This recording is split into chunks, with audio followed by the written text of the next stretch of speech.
Quando utilizamos uma tecnologia todos os dias, é comum deixarmos de perceber toda a engenharia envolvida por trás dela. Muitas vezes, enxergamos apenas o resultado final, sem imaginar a quantidade de processos necessários para que tudo funcione de forma rápida, segura e organizada. É justamente esse universo que vamos abordar agora. Sem mais delongas, sejam bem-vindos a mais um vídeo de nosso canal acadêmico. E o tema de hoje é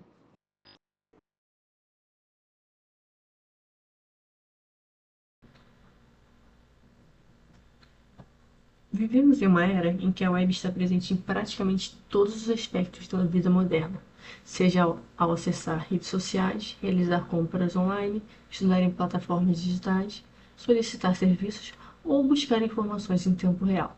Estamos constantemente conectados a sistemas que tornam nossa rotina mais dinâmica e eficiente. Por trás dessa experiência aparentemente simples, existe uma estrutura tecnológica complexa que exige planejamento, conhecimento técnico e constante evolução. É nesse contexto que a disciplina de desenvolvimento web assume um papel essencial na formação acadêmica, preparando estudantes para compreender, construir e transformar um ambiente digital que conecta ao mundo. Mas afinal, o que é o desenvolvimento web? O desenvolvimento web é a área de computação responsável pela criação, implementação e manutenção de aplicações acessadas por navegadores e dispositivos conectados à internet. Essa área envolve a construção visual das páginas, a programação das interações, o processamento de dados e a comunicação entre sistemas. Mais do que construir sistemas visualmente agradáveis, desenvolver para a web significa criar soluções funcionais, seguras, acessíveis e capazes de atender às necessidades reais de usuários e organizações.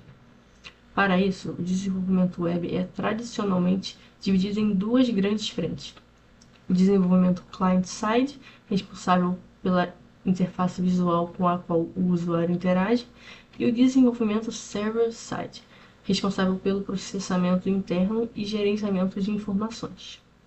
Falarei um pouco também sobre a infraestrutura de rede. Para compreender como as aplicações web funcionam, é necessário conhecer a estrutura da comunicação em rede. Durante a disciplina, o aluno aprende conceitos como os sockets e o protocolo HTTP.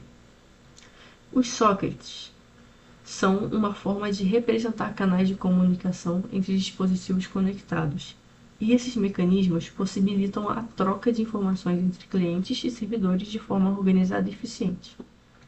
Outro conceito central é o protocolo HTTP, responsável por definir como navegadores realizam requisições e como servidores retornam respostas. Sempre que uma página é acessada, imagens são carregadas ou formulários são enviados, existe uma troca estruturada de mensagens baseadas nesse protocolo. Compreender essa estrutura é essencial para desenvolver aplicações robustas e eficientes.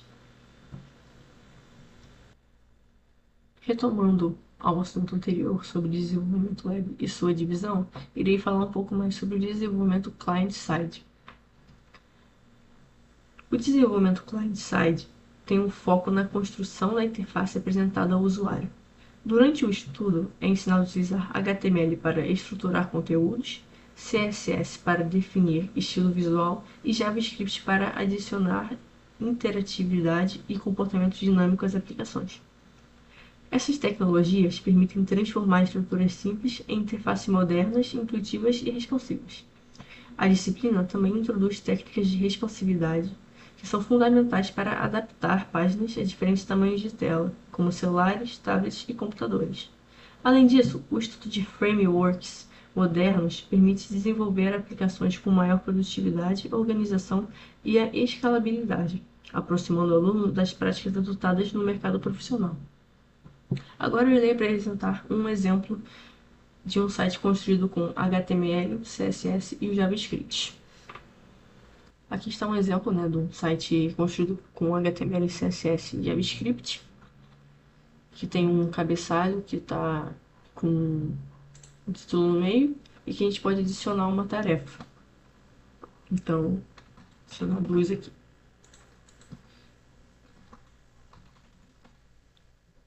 Que podemos removê-las também. Aqui temos a implementação em código desse site que acabamos de ver. Temos aqui o index.html, o script.js e o style.css. Aqui no index.html, a gente começa com a estrutura básica de um HTML, que eu vou explicar mais ou menos o que cada linha faz. Essa linha basicamente fala ao navegador que esse arquivo é um HTML. Essa daqui, ele diz a linguagem do site, porque aí não vai precisar ficar aparecendo aquela opção de traduzir. O head é basicamente onde armazena todas as informações que não são vistas. Então fica aqui o título, o CSS, o ícone da pesquisa, as fontes e outras coisas. Essa linha aqui, ele basicamente faz a codificação dos caracteres. Essa partezinha aqui, ele faz basicamente a largura da página ser igual à largura do dispositivo. E essa daqui faz o zoom ser iniciado em 1, então no caso não tem nenhum zoom, é padrão. Esse daqui é o link para poder linkar com o CSS, para poder ter estilização.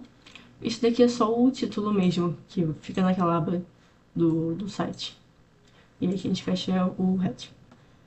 No body é basicamente tudo que aparece pra gente, né? Pra parte que a gente consegue ver.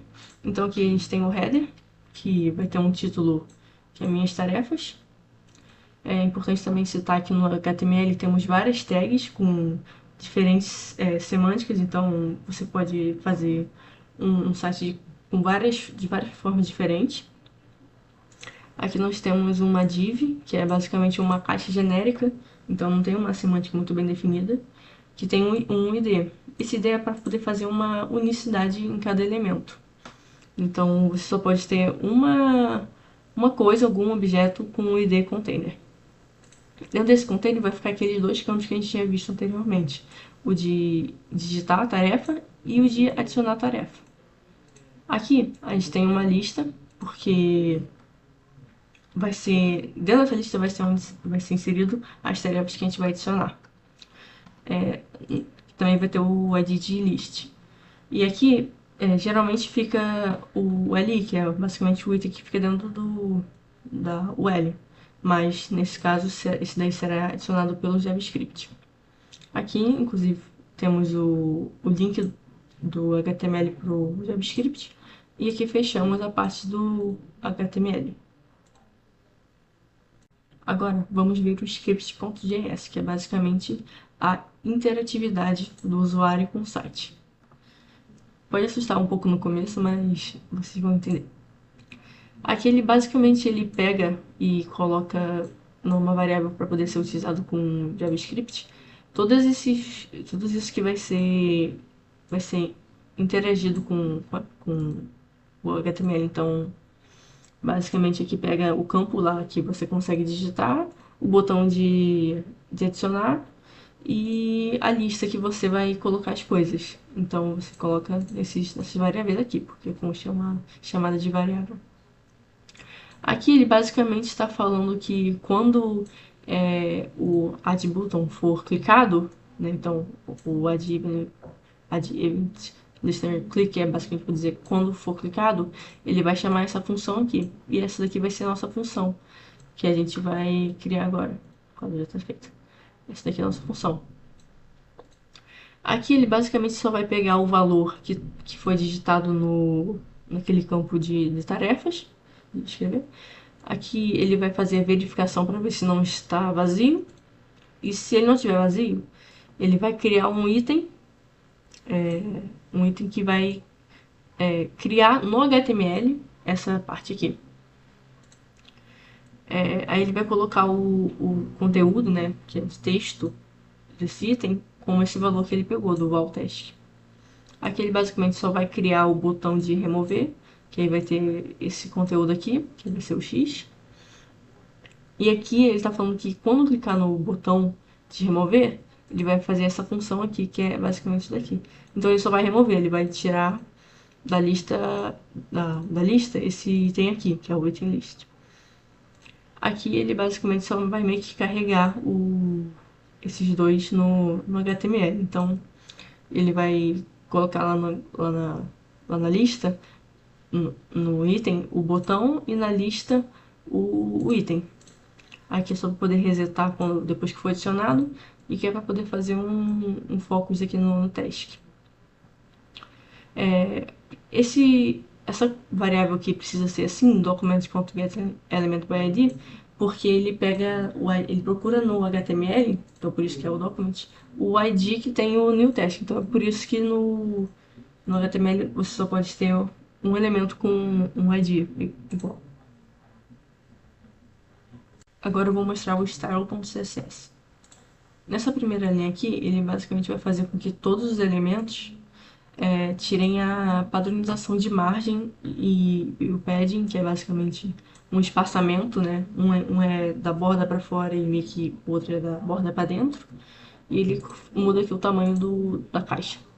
Isso daqui ele só está colocando uma fonte diferente.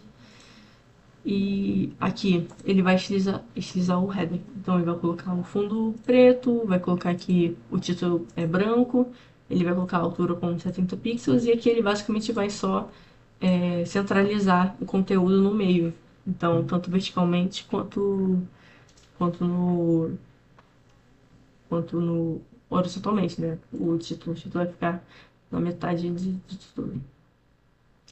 Aqui ele vai estilizar o container. Então ele vai fazer a mesma coisa, ele vai centralizar ele com o displayFX. E aqui ele vai colocar um gap de 5 pixels. O que é isso? Ele vai colocar um espaçamento entre os dois itens. Então, basicamente, no container, se a gente for ver aqui, é o input e o botão. Então, entre eles vai ficar um espaçamento de 5 pixels. E vai colocar uma margem de 20 pixels. Para poder se distanciar do header. E o tamanho, né, a largura, vai ser de 50% da tela. Aqui na parte de inserir, né, vai ter um tamanho de 35 pixels de altura. Ele vai ocupar 100% do que ele pode. Ele vai fazer um arredondamento de borda de 10 pixels. E aí também faz um padding de 5 pixels. Aqui é bem parecido, ele vai colocar mesma altura, mas ele vai colocar que ele não quer borda, não vai ter nenhuma borda. Mas mesmo não tendo borda, ele vai fazer um arredondamento, porque aí, por causa desse background color, vai ficar redondinho. O padding vai ser 5 e a cor, né, do texto vai ser branco. Esse daqui é basicamente só para poder, quando você passar o mouse em cima do botão, aparecer essa mãozinha aqui, ó. Essa lista aqui vai ficar que vai ser basicamente a parte toda que vai conter todos os itens. Vai ter um tamanho de 50%, com a altura o máximo que ela conseguir. E aí vai centralizar no meio e vai ter uma borda de 1 pixel e com um arredondamento de 10 pixels.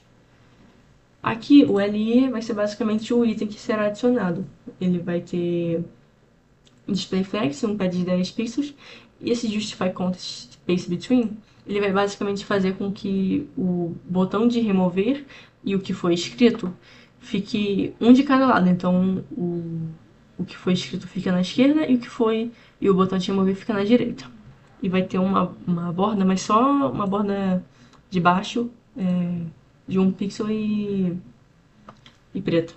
Aqui ele só faz isso para poder, no último elemento, não ficar meio estranho. E é basicamente isso que é o site.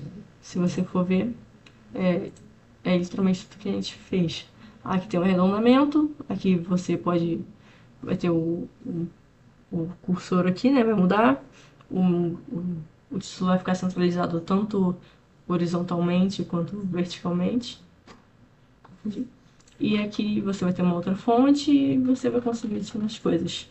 Vai ter um arredondamento aqui e você pode remover. É isso o exemplo. Dev Server Side. Até agora, vimos tudo o que acontece do lado do usuário, ou seja, aquilo que é exibido no navegador. Mas existe uma parte que o usuário não vê, o servidor. É nele que ficam as regras de negócio da aplicação, onde as informações são processadas e as respostas são preparadas antes de serem enviadas ao cliente. Mas o que seria o desenvolvimento server-side? No desenvolvimento server-side, o foco é toda a lógica interna da aplicação. É nesta camada que são realizadas tarefas como autenticação de usuários, processamento de dados, gerenciamento de sessões e integração entre diferentes sistemas. Em outras palavras, é o cérebro da aplicação.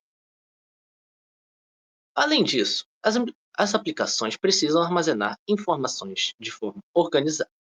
É aí que entram os bancos de dados, responsáveis por guardar dados como usuários, produtos, pedidos e diversas outras informações, que podem ser consultadas e atualizadas sempre que necessário.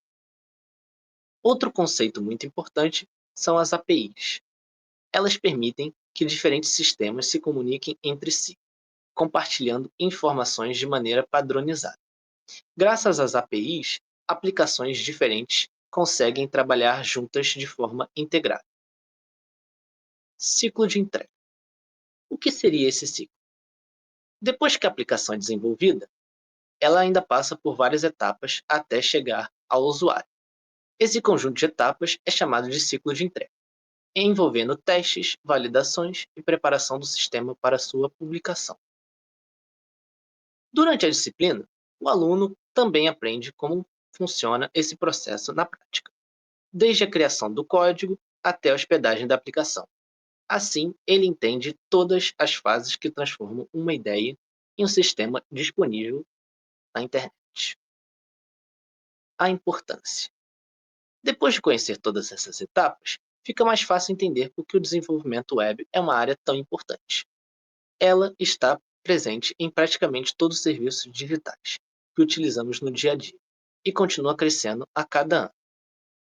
Mas por que precisamos aprender? Aprender desenvolvimento web vai muito além de criar sites.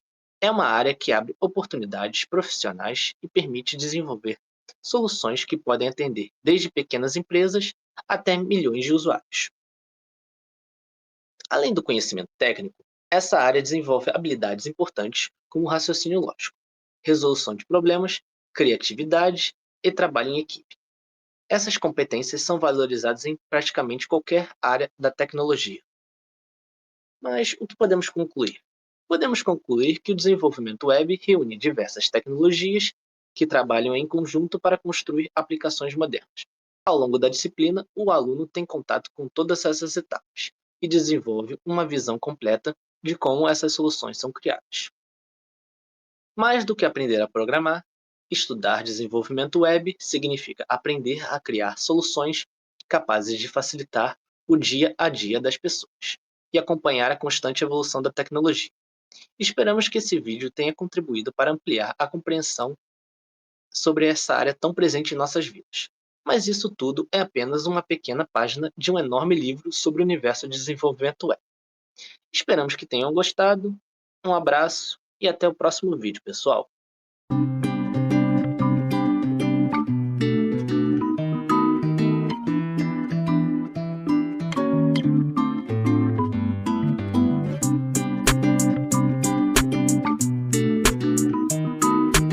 O 前はもう